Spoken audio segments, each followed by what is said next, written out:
Emma by Jane Austen, Volume 1, Chapter 16. The hair was curled, and the maid sent away, and Emma sat down to think and be miserable. It was a wretched business indeed. Such an overthrow of everything she had been wishing for, such a development of everything most unwelcome, such a blow for Harriet. That was the worst of all. Every part of it brought pain and humiliation of some sort or other, but compared with the evil to Harriet, all was light, and she would gladly have submitted to feel yet more mistaken, more in error, more disgraced by misjudgment than she actually was, could the effects of her blunders have been confined to herself. If I had not persuaded Harriet into liking the man, I could have borne anything. He might have doubled his presumption to me, but poor Harriet! How could she have been so deceived? He protested that he had never thought seriously of Harriet. Never! She looked back as well as she could, but it was all confusion. She had taken up the idea, she supposed, and made everything bend to it. His manners, however, must have been unmarked, wavering, dubious, or she could not have been so misled. The picture! How eager he had been about the picture! And the charade! And 100 other circumstances. How clearly they had seemed to point at Harriet! To be sure, the charade with its ready wit, but then the soft eyes. In fact, it suited neither. It was a jumble without taste or truth. Who could have seen through such thick-headed nonsense? Certainly she had often, especially of late, thought his manners to herself unnecessarily gallant, but it had passed as his way, as a mere error of judgment, of knowledge, of taste, as one proof among others that he had not always lived in the best society, that with all the gentleness of his address, true elegance was sometimes wanting. But till this very day she had never for an instant suspected it to mean anything but grateful respect to her as Harriet's friend. To Mr. John Knightley was she indebted for her first idea on the subject, for the first start of its possibility. There was no denying that those brothers had penetration. She remembered what Mr. Knightley had once said to her about Mr. Elton, the caution he had given, the conviction he had professed that Mr. Elton would never marry indiscreetly, and blushed to think how much truer a knowledge of his character had been there shown than any she had reached herself. It was dreadfully mortifying, but Mr. Elton was proving himself, in many respects, the very reverse of what she had meant and believed him. Proud, assuming, conceited, very full of his own claims, and little concerned about the feelings of others. Contrary to the usual course of things, Mr. Elton's wanting to pay his addresses to her had sunk him in her opinion. His professions and his proposals did him no service. She thought nothing of his attachment, and was insulted by his hopes. He wanted to marry well, and having the arrogance to raise his eyes to her, pretended to be in love, but she was perfectly easy as to his not suffering any disappointment that need be cared for. There had been no real affection either in his language or manners. Sighs and fine words had been given in abundance, but she could hardly devise any set of expressions, or fancy any tone of voice, less allied with real love. She need not trouble herself to pity him. He only wanted to aggrandize and enrich himself, and if Miss Woodhouse of Hartfield, the heiress of £30,000, were not quite so easily obtained as he had fancied, he would soon try for Miss Somebody else with 20, or with 10. But that he should talk of encouragement, should consider her as aware of his views, accepting his attentions, meaning, in short, to marry him, should suppose himself her equal in connection or mind, look down upon her friend, so well understanding the gradations of rank below him, and be so blind to what rose above as to fancy himself showing no presumption in addressing her. It was most provoking. Perhaps it was not fair to expect him to feel how very much he was her inferior in talent and all the elegancies of mind. The very want of such equality might prevent his perception of it, but he must know that in fortune and consequence she was greatly his superior. He must know that the Woodhouses had been settled for several generations at Hartfield, the younger branch of a very ancient family, and that the Eltons were nobody.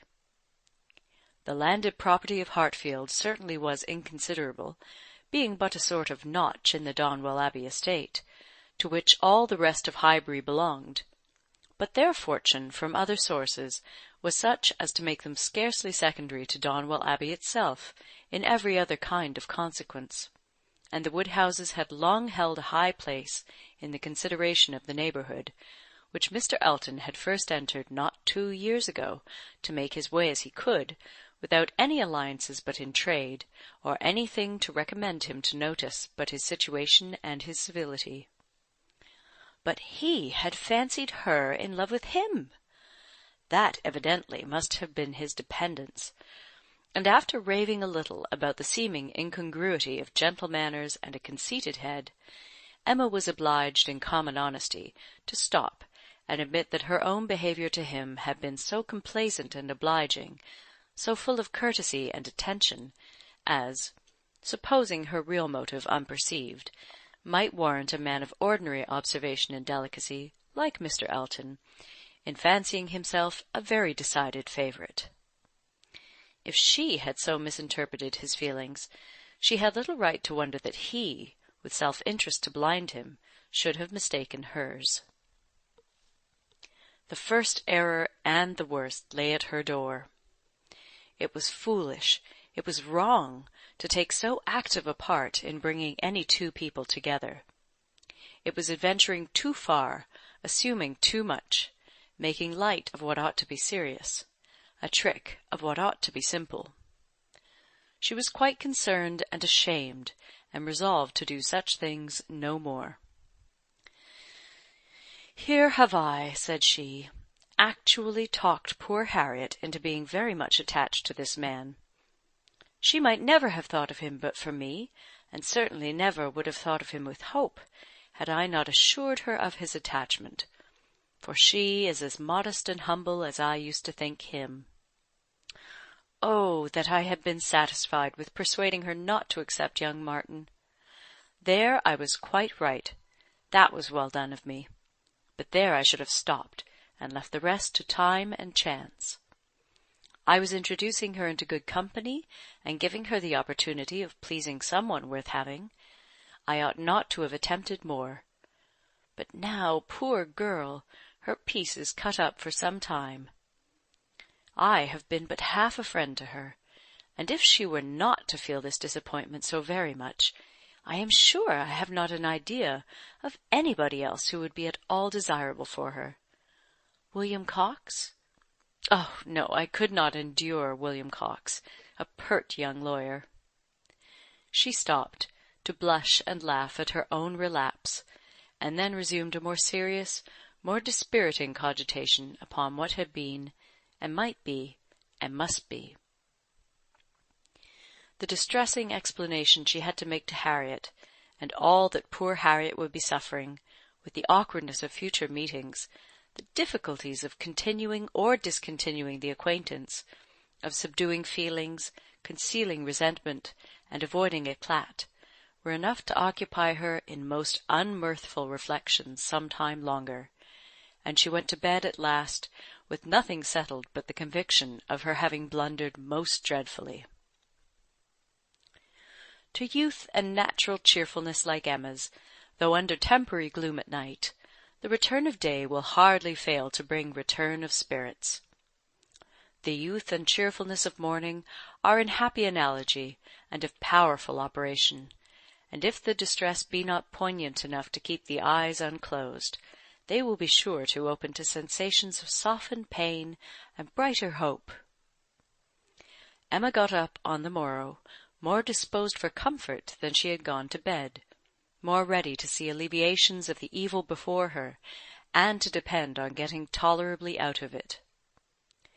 It was a great consolation that Mr. Elton should not be really in love with her, or so particularly amiable as to make it shocking to disappoint him; that Harriet's nature should not be of that superior sort in which the feelings are most acute and retentive, and that there could be no necessity for anybody's knowing what had passed except the three principals, and especially for her father's being given a moment's uneasiness about it.